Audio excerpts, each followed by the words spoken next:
नमस्कार।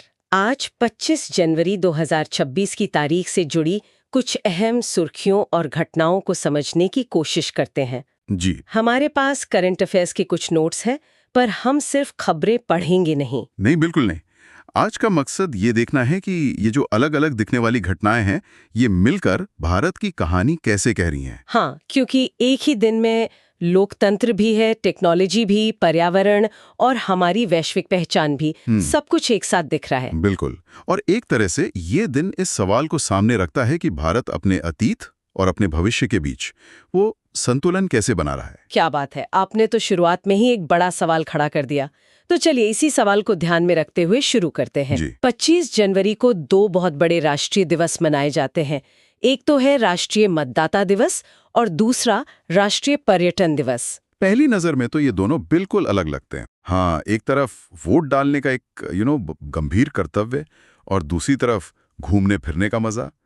लेकिन अगर हम थोड़ा गहराई में जाएं तो ये दोनों एक दूसरे से बहुत मजबूती से जुड़े हुए हैं। अच्छा, वो कैसे? मैं तो यही सोच रही थी कि एक लोकतंत्र के लिए है और दूसरा अर्थव्यवस्था के लिए।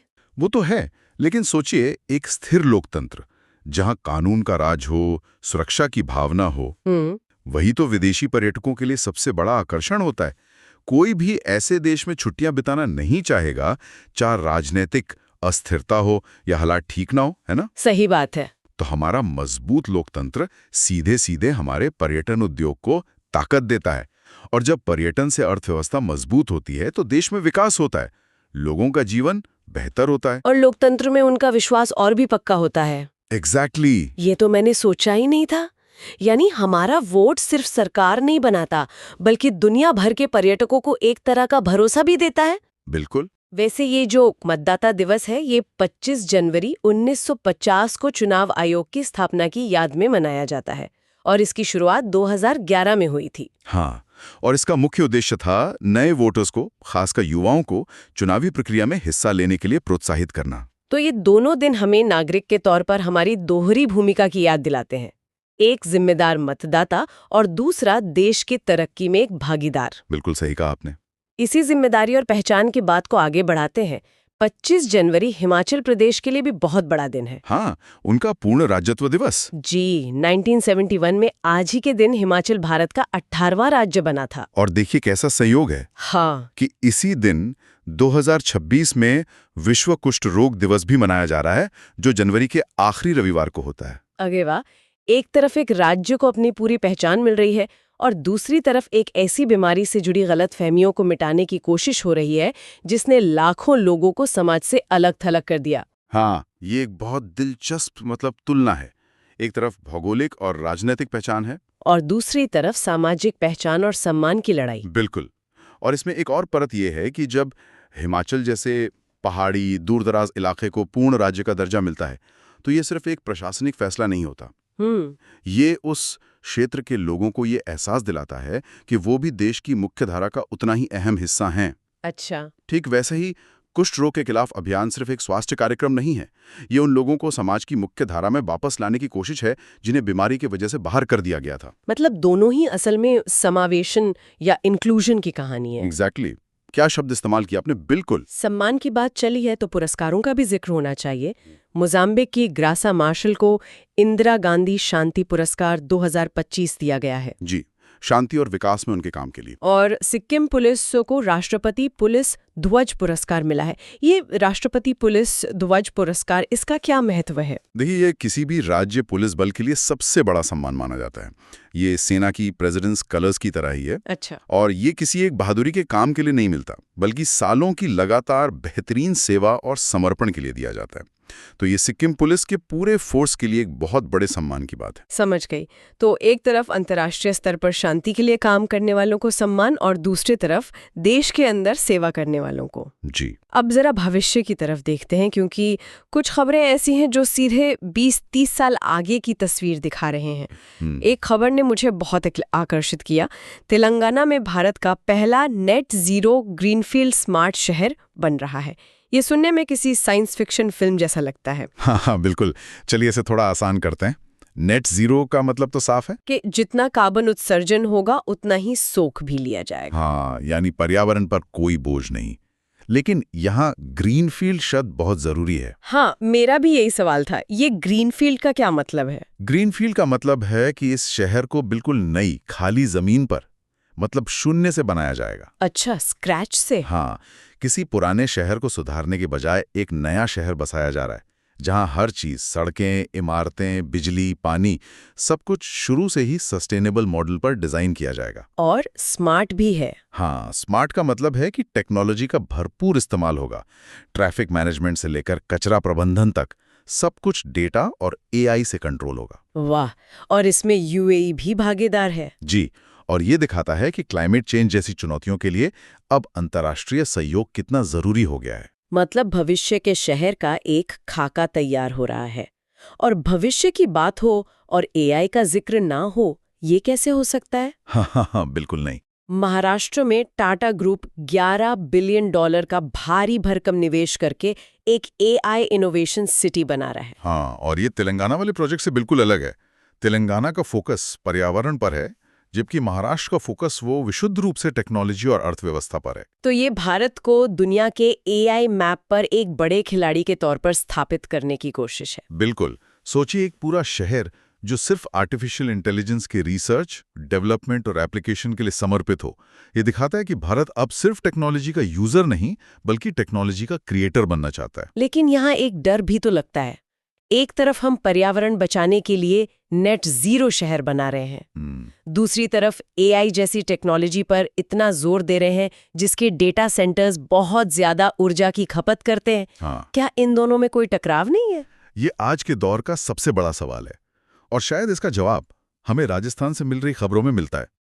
अच्छा? उसी दिन राजस्थान में कुंभलगढ़ वन्यजीव अभयारण्य को इको सेंसिटिव जोन घोषित किया गया है। इसका मतलब क्या हुआ? इसका मतलब है कि अभयारण्य के चारों ओर एक निश्चित दायरे में बड़े पैमाने पर कंस्ट्रक्शन, माइनिंग या प्रदूषण फैलाने वाली इंडस्ट्रीज पर रोक लग जाती है। मकसद है कि जानवरों के घर को इंसानी दखल-अंदाजी से बचाया जा सके। ओके। और अलवर में भी कुछ हो रहा है? हाँ, अलवर में एक नया बायोलॉजिकल पार्क बन रहा है। तो आप कह रहे हैं कि ये तीनों खबरें, तेलंगाना का नेट जीरो शहर, महाराष्ट्र की एआई सिटी और राजस्थान के पर्यावरण संरक्षण के प्रयास, ये सब मिलकर एक संतुलित तस्वीर बनाती हैं? बिल्कुल। ये तस्वीर है एक ऐसे भारत की जो तरक्की की दौड़ में शामिल होना चाहता है, लेकिन अपने पर्यावरण की जिम्मेदारी को भूल कर नहीं। ये एक बहुत ही मुश्किल संतुलन है। हाँ, विकास भी करना है और पर्यावरण को भी बचाना है। हाँ, और ये खबरें दिखाती हैं कि कम से कम कागज पर तो कोशिश यही हो रही है। ये तो हुई बड़ी भविष्य की योजनाएं। अब जरा उन फैसलों पर आते हैं जिनका असर सीधे आम लोगों पर पड़ता है। असम में अटल विचल अग्रगामी योजना शुरू हुई है। हाँ, जिसमें रिसर्च करने वालों को आर्थिक मदद दी जाएगी। सामान्य रिसर्चर्स को 25,000 रुपए प्रति माह और दिव्यांगों को 40,000 रुपए। ये बहुत अहम है। ये दिखाता है कि रिसर्च और इनोवेशन को बढ़ावा देने की कोशिश अब सिर्फ आईआईटीज या बड़े संस्थानों तक सीमित नहीं है। मतलब जमीनी स्तर पर। हाँ, सरकार जमीनी स्तर पर व्यक्तिगत प्रतिभा को भी सपोर्ट करना चाहती है, जो एक बहुत अच्छा संकेत है। और उत्तर प्रदेश से एक हैरान करने वाली अच्छी खबर है। लखनऊ देश का पहला zero fresh waste dump city बन गया है। जी। इसका मतलब क्या है? क्या वहां कचरा पैदा ही नहीं हो रहा? नहीं, कचरा तो पैदा हो रहा है, लेकिन कमाल की बात यह है कि जितना भी कचरा हर दिन पैदा होता है, उसे उसी दिन प्रोसेस या रिसाइकिल कर दिया जाता है। मतलब कुछ भी लैंडफिल में नहीं जा रहा? कुछ भी नहीं। कचरे का पहाड़ नहीं बन रहा। भारत के दूसरे बड़े शहरों के लिए ये एक बहुत बड़ा सबक और प्रेरणा है। ये शहरी प्रबंधन की एक बहुत बड़ी जीत है। वाकई, ये सुनना बहुत अच्छा लगता है। और दो और छोटे लेकिन अहम फैसले हैं। हाँ। ओडिशा ने गुटखा और पान मसाला पर पूरी तरह से बैन लगा दिया है। एक बहुत सख्त और जरूरी कदम। और केंद्र सरकार ने अटल पेंशन योजना को 2030-31 तक जारी रखने का फैसला किया है। ये दोनों फैसले शासन में दो अलग-अलग चीजों को दिखाते हैं। ओडिशा का फैसला एक नियामक कदम है, सार्वजनिक स्वास्थ्य को प्राथमिकता देता है। और पेंशन योजना वाला? अटल पेंशन योजना को आगे बढ़ाना पॉलिसी कॉन्टिन्यूटी यानी नीतिगत निरंतरता का उदाहरण है। यह बताता है कि सरकारें बदलें, लेकिन जो योजनाएं आम लोगों को सामाजिक सुरक्षा देती हैं, उन्हें जारी रखना जरूरी है। ये तो हुई देश के अंदर की बात, लेकिन वैश्विक मंच पर भारत की क्या स्थिति है? नम्ब्यो सेफ्टी इंडेक्स 2026 की एक रिपोर्ट आई है। हाँ, और इसमें कुछ दिलचस्प बातें हैं। दुनिया का सबसे सुरक्षित शहर चीन का किंगदाओ बताया गया है। और भारत के लिए? भारत के लिए बड़ी खबर यह है कि देश का सबसे सुरक्षित शहर मंगलुरु है, जिसे दुनिया में 46वीं रैंक मिली है। और दिलचस्प बात यह है कि ये मंगलुरु है, बेंगलुरु नहीं। मैं शर्त लगा सकती हूँ कि बहुत से लोग इसमें कंफ्यूज होते होंगे। हाँ, बिल्कुल। लेकिन यहाँ एक जरूरी सवाल उठता है कि ये इंडेक्स सुरक्षा को मापता कैसे है? अपराध के आंकड़ों से? सिर्फ उससे नहीं, ये लोगों के परसेप्शन पर ज्यादा आधारित होता है। जैसे रात में अकेले घूमने में कितना सुरक्षित महसूस होता है, चोरी का कितना डर है। अच्छा। और ये भी दिलचस्प है कि भारत का कोई मेट्रो शहर नहीं, बल्कि एक टियर 2 शहर इस लिस्ट में सबसे ऊपर है। शायद इसका मतलब है कि बड़े शहरों की भागदौड़ के मुकाबले छोटे शहरों में जीवन की गुणवत्ता अभी भी बेहतर है। वैश्विक मंच पर दो और बड़ी खबरें हैं और दोनों एक दूसरे के बिल्कुल विपरीत है। बताइए। एक तरफ दक्षिण कोरिया ने दुनिया का पहला व्यापक एआई कानून पास कर दिया है, और दूसरी तरफ अमेरिका ने आधिकारिक तौर पर विश्व स्वास्थ्य संगठन WHO से खुद को अलग कर लिया है। ये दोनों घटनाएं दुनिया की दो अलग-अलग दिशाओं की तरफ इशारा कर रही हैं। जी बिल्कुल। एक देश भविष्य की टेक्नोलॉजी के लिए नियम बना रहा है ताकि उसके खतरों से बचा जा सके, वहीं एक महाशक्ति दुनिया की सबसे बड़ी स्वास्थ्य संस्था से बाहर निकल रही है। इसका क्या मतलब निकाला जाए? इसका मतलब है कि पुरानी वैश्विक व्यवस्था जो दूसरे विश्व युद्ध के बाद बनी थी, अब चरमरा रही है। WHO जैसी संस्थाओं पर सवाल उठ रहे हैं।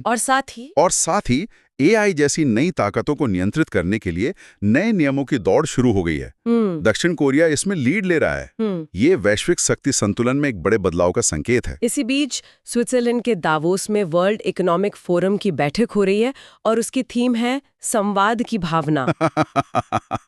कितना विरोधाभासी है। वही तो, अमेरिका WHO से निकल रहा है और दावोस में अ स्पिरिट ऑफ डायलॉग की बात हो रही है। शायद दुनिया को इस समय इसी संवाद की भावना की सबसे ज्यादा जरूरत है। वैसे एक और खबर है जो भारत के लिए अहम है। कौन सी? UAE अब भारत का दूसरा सबसे बड़ा LNG यानी लिक्विफाइड नेचुरल गैस सप्लायर बन गया है। यह हमारी ऊर्जा सुरक्षा के लिए एक बड़ी बात है। बिल्कुल। चले अब आखिर में कुछ ऐसी खबरों पर नजर डालते हैं जो समाज, संस्कृति और खेल की दुनिया से जुड़ी हैं। जी। गणतंत्र दिवस 2026 की परेड में एक इतिहास रचा गया है। CRPF अधिकारी सिमरन बाला 14 साल के 140 पुरुष जवानों की टुकड़ी का नेतृत्व करने वाली पहली महिला अधिकारी बनी है। ये एक बहुत शक्तिशाली तस्वीर है। ये सिर्फ एक महिला अधिकारी का परेड को लीड करना नहीं है, ये सशस्त्र बलों में बदलती मानसिकता का प्रतीक है। हाँ, उन लाखों लड़कियों के लिए एक प्रेरणा है जो वर्दी पहनने का सपना देखती हैं। बिल्कुल, कि अब कोई भी मोर्चा उनके लिए बंद नहीं है। यह असल में जमीनी स्तर पर हो रहा बदलाव है। और संस्कृति की बात करें तो तेलंगाना में एशिया का सबसे बड़ा आदिवासी महोत्सव सम्मका सरलम्मा जत्रा मनाया जा रहा है। हाँ, इसे कोया जनजाति मनाती है। ये भी बहुत महत्वपूर्ण है। बिल्कुल, क्योंकि ये हमें याद दिलाता है कि भारत की कहानी सिर्फ AI सिटी और स्मार्ट शहरों की नहीं है। हमारी असली ताकत हमारी जड़ों में, हमारी विविध संस्कृतियों और परंपराओं में है। एक तरफ हम भविष्य की तकनीक बना रहे हैं, तो दूसरी तरफ सदियों पुराने उत्सव भी उतनी ही धूमधाम से मना रहे हैं। यही संतुलन है जिसकी बात हम शुरू में कर रहे थे। और आखिर में खेल और साहित्य। इंडिया ओपन बैडमिंटन 2026 का खिताब ताइवान के लिन चुन यी ने जीता है। और उपराष्ट्रपति CP राधाकृष्णन ने सुरेंद्र कुमार पचौरी की किताब अमृत का प्याला राम जन्मभूमि चुनौती और प्रतिक्रिया का विमोचन किया है। ये सभी मिलकर उस दिन की एक पूरी तस्वीर बनाते हैं।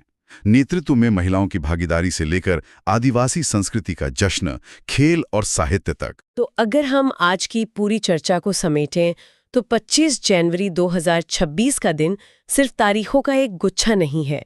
ये असल में भारत की प्राथमिकताओं का एक आईना है। बिल्कुल। जिसमें लोकतंत्र, अर्थव्यवस्था, तकनीक, पर्यावरण, सामाजिक कल्याण और दुनिया में भारत की जगह सब कुछ एक साथ झलक रहा है। आपने बिल्कुल सही कहा। ये परंपरा और आधुनिकता के बीच संतुलन साधने की एक जबरदस्त कोशिश है।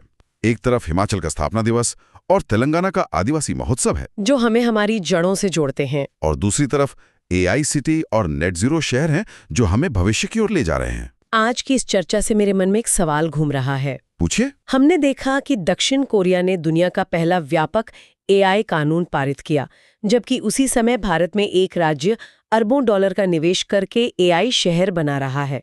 ये एक बहुत ही अहम दुविधा की ओर इशारा करता है कि तकनीकी प्रगति की इस अंधी दौड़ में पहले क्या आना चाहिए, नवाचार या नियमन, इनोवेशन या रेगुलेशन, या फिर हमें शुरुआत से ही नियम कानून का एक ढांचा बनाकर चलना चाहिए ताकि टेक्नोलॉजी गलत दिशा में ना जाए। और सबसे बड़ा सवाल, क्या ये दोनों चीजें सच में एक साथ चल सकती हैं बिना एक दूसरे की रफ्तार को रोके? इस पर सोचना बहुत जरूरी है।